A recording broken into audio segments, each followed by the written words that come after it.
Hello, CCH family, and welcome to another Heart to Home devotional. My name is Kenny, and today I'm going to be talking about rivals.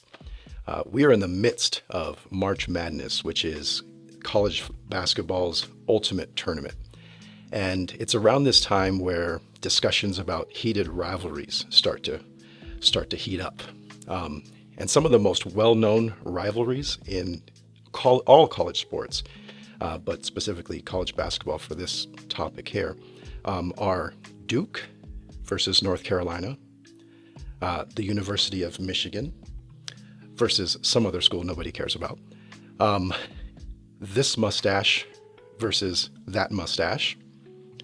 But also, rivalries can be found outside of sports. I think we're all familiar with Batman versus the Joker.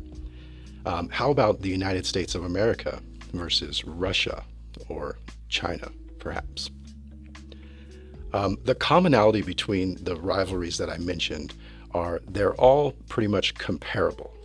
We could say that they're somewhat equal when it comes to power, abilities, resources, depending on how you're grading. And sure, one may have an advantage over the other in certain areas, but overall, when it comes to competition, we could say that it could go either way. One of my favorite worship songs is titled "What a Beautiful Name," and it has a line in it that gets me pumped up every time I hear it. And it's, "You have no rival, you have no equal." Speaking of God, of course. And as we mature in our knowledge and understanding of God and his attributes, we recognize the gross inaccuracy to call Satan a rival of God, as that would imply that they are somehow comparable. Forgive me for the graphic description, but Paul Washer was addressing a group, and he posed the following question. He said, "Which is closer to God, bacteria found on a toilet seat or the greatest of angels?" And of course, naturally, we would lean towards the greatest of angels. However, it was actually a trick question, if you will. And the answer is neither. God is in his own category. There's God in his category, and there's everything else, and the categories are not even close. God would describe himself as being holy. And when we hear the word holy, we naturally gravitate towards pure and righteous, and those are 1,000% true.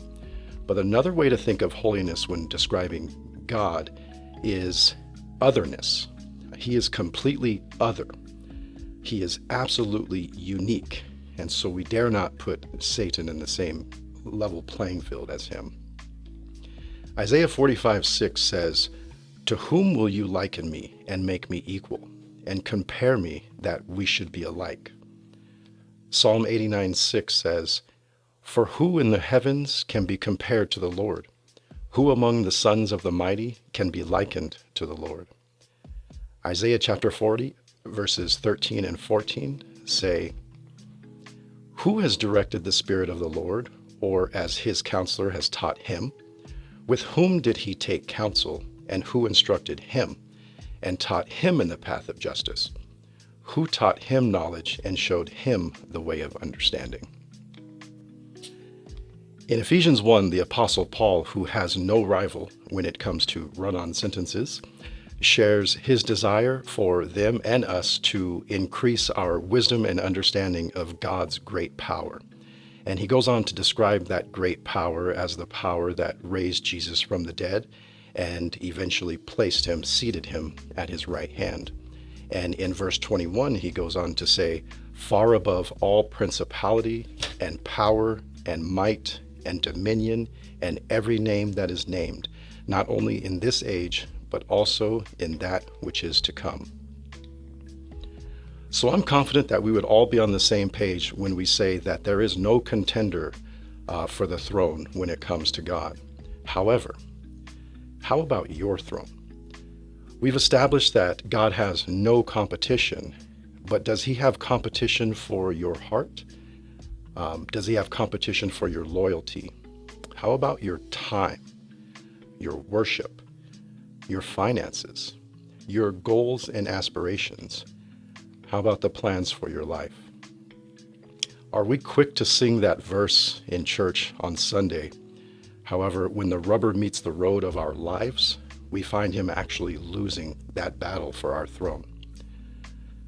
Maybe your toes were just stepped on. I know mine were in the preparation for this devotional. And so I would encourage you to spend time in prayer and reflection, knowing that we serve a jealous God who's not a fan of competing for our time, our throne, if you will.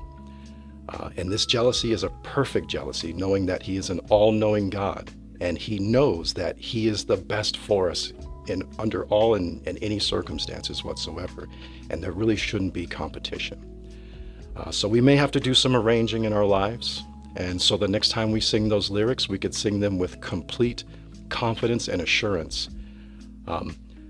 We know there's no doubt of God's otherness outside of us. Let's strive to have no doubt about his preeminent place on our throne. I thank you for your time, and I'll see you down the road.